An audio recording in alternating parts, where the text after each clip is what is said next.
Eh bien, c'était le gardien de but, Gamele. Ce n'est pas lui qui dirige la formation. Cependant, allez, Zabia, que va-t-il faire? Reprise avec son vis-à-vis, Koulibaly. Toumen, il a bien centré. Le ballon a été à la fin des années 80. Belloumi, Lakhdar, Karim Maroc et tous les autres. Foussi Tayeb qui avait joué la finale comme ailier et qui exerce en notre compagnie. Il est dans le quart vidéo maintenant. Et il y a d'autres joueurs comme Boutril et également qui avaient marqué, vous en avez parlé tout à l'heure, un super coup franc contre l'Espérance de Tunis. Et on va voir justement ce coup franc à la 21e minute qui se positionne de manière idéale. Peut-être la tête de Zabia, c'est ce qui s'est passé. Et c'est pas Zabia qui a marqué, mais Ben Yahya. Sur passe de Zabia. Et super centre de Zabia. Je pensais que c'était lui qui allait être dépositaire du centre et que Ben Yahya centrait aussi également. Bon, il y a eu un changement donc et qui a porté ses fruits. Regardez-le. Ben Yahya, le buteur à la 21e minute de jeu. C'est le moment idéal maintenant pour être plus alerte. Et super coup franc évidemment on va revoir forcément, signé Mohamed Ben Yahya, le binational. Il était face à deux arrières. Regardez, il s'élève beaucoup plus. Il a de manière parfaite dévié son ballon sur le petit filet droit. Et puis le MCO prend une option maintenant pour un score intéressant avant le déplacement en Côte d'Ivoire. Ça sera à Abidjan le 19 mars dans l'après-midi. C'est peut-être le réveil. Eh ben oui, ça a été bien travaillé ce coup franc. C'était comme à l'entraînement. C'est un cas d'école. Et c'est comme ça qu'on marque des buts. Sans chercher à se comprendre. Driver une formation dans le cadre d'une Coupe d'Afrique et ça continue toujours avec Zabia. L'arbitre laisse jouer une intervention, une interception. On va la revoir hein, de toutes les manières. Il était proche de l'action et avec Samir et Hossi Ben Attal, c'est un gros plan. Alors on va voir. Je pense qu'il n'a pas touché les jambes de Zabia. Il était au sol. Déjà, le défenseur ivoirien était au sol quand Zabia est venu le percuter. Il a buté sur lui. Eh bien, il aurait pu donner un penalty peut-être comme il ne l'a pas fait dans les deux sens. Ah, regardez, on va l'apprécier encore. Donc, un crochet. Et il a mis son pied gauche sur le pied droit de Zabia. Là, on l'a encore vu.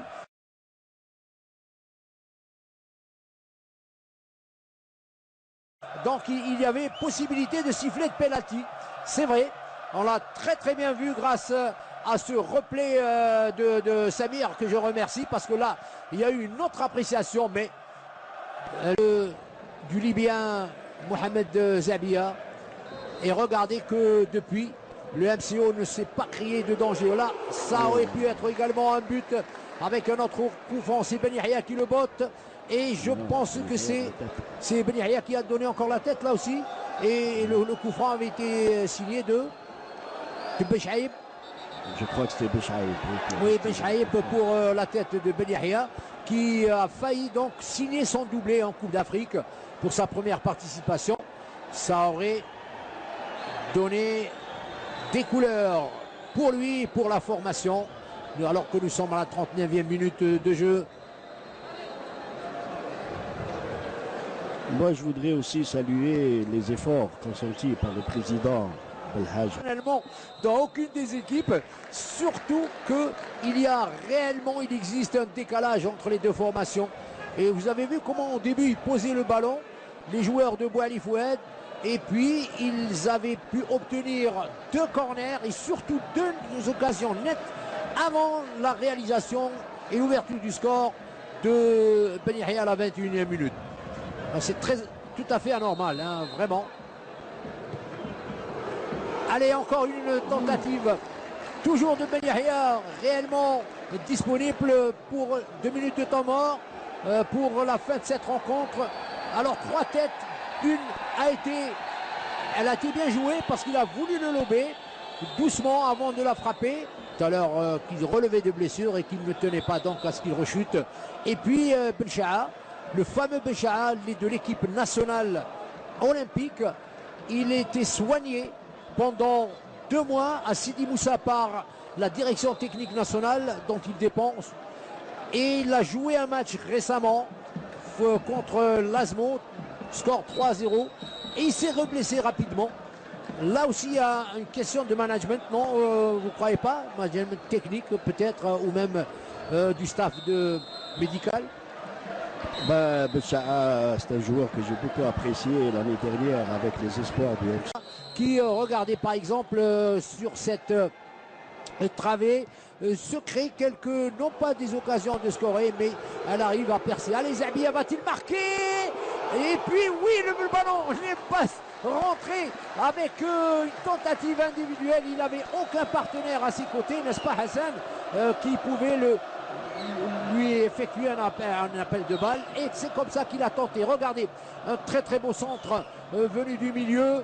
Le gardien s'est forcé à capter un ballon précis, assez puissant. Gardien de but, donc international ivoirien, a d'énormes qualités aussi. Et ce coup franc encore qui percute l'angle, les 90, l'angle droit du cadre du gardien de but, vous l'avez dit, il est international. L'équipe A prime, c'est-à-dire les locaux. Et il s'appelle Cissé Abdul Karim, il est âgé de 20 ans et qui a semblé être légèrement dépassé quand même sur le tir de Zabia. S'il avait croisé encore un peu mieux, le ballon serait retrouvé dans le petit filet droit du gardien de but de Ganoa. Allez, le MCO, comme tout à l'heure, il entame une bonne entame. Il entame un bon début de match. Et avec les réactions, regardez ce tir à partir des 20 mètres. Il a été décroché. Et encore une fois, ce n'est pas faute d'avoir alerté aussi bien le directeur du stade, le chef de l'unité, que la direction de la Jeunesse des Sports.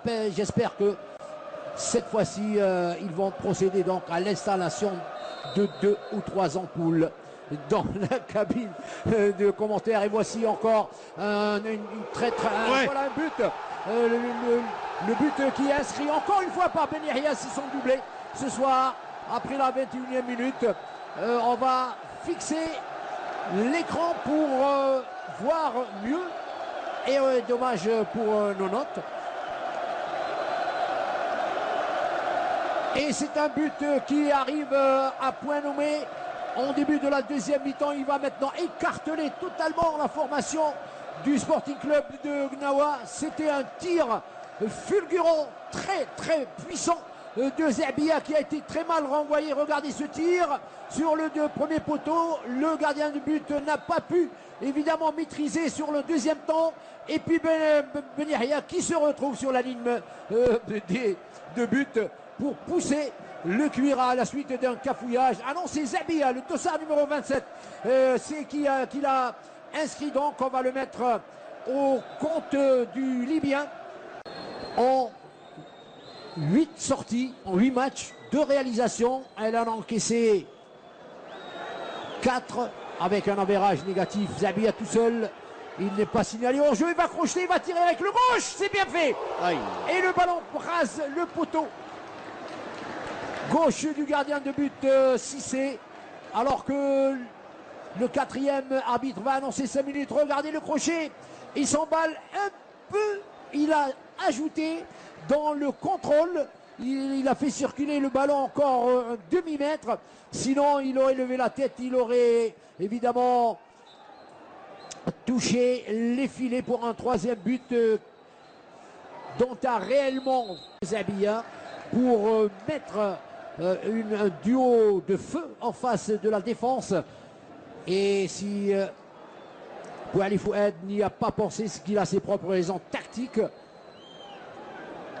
À moins qu'il ne se suffise de ce score de 2-0.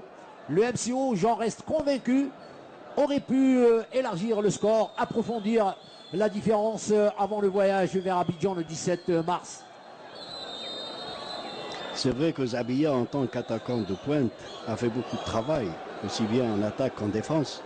Et c'est beaucoup dépensé et je crois qu'il se retrouve un petit peu fatigué, ou bien même très fatigué en cette fin de rencontre. Le changement avec lui aussi, c'est légitime. Et là maintenant, Fouad Bouali.